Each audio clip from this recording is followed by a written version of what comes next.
Good evening, everyone. My name is Nacek Sankari, N-A-C-E-K-S-A-N-K-A-R-I. I am co-chair of the U.S. Palestinian Community Network. We all stand united today, demanding an end to the criminal attack on Iran and demand no more war. Money for jobs and education. Money for jobs and education. Not for war and occupation. Not for war and occupation. This morning, Iranians awoke to another bombing campaign carried out by the U.S. and Israel. Israel, still not done with their genocidal campaign against the Palestinian people of Gaza, are attacking Iran with the full backing and support of the U.S. military. And we know exactly why. Because Iran refuses to bow to U.S. Israeli hegemony in the region, refuses to give up support for the unified Palestinian resistance, and refuses to allow the U.S. to bully it in the nuclear power negotiation. In true Israeli fashion, one of its first targets in Iran was an all-girls elementary school, with a number massacred, so far reaching over 115 children. This is just like in Gaza. This is who Israel is. This is who the U.S. is as they unleash their billions of dollars of weaponry against children, the elderly, civilians. These are the targets of U.S. imperialist wars.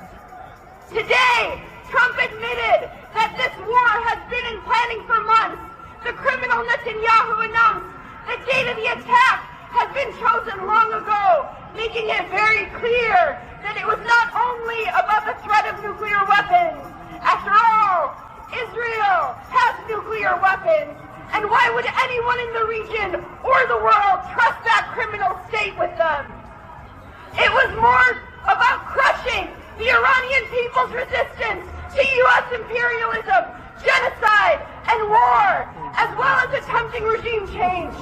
Both Israelis and Trump have said directly and publicly that for weeks they have said this, and the Mossad has publicly announced that it is working inside Iran to destabilize the country.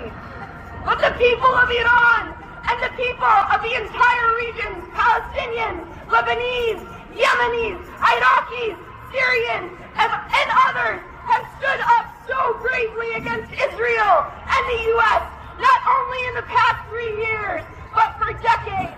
Our people there will not give up or give in to U.S. and Israeli terrorism. They will continue to fight for their freedom, self-determination, and sovereignty, and that demands that we do the same here in the belly of the beast. Unequivocal, unqualified support for the resistance to U.S. and Israeli wars and occupation in Iran, Palestine, Yemen, and Lebanon is our task and our responsibility. Everyone here knows that the people of the world want and need us to rise up, be brave, build the anti-war movement, and stop the U.S. and Israel's war on the Arab world and the Middle East. From the belly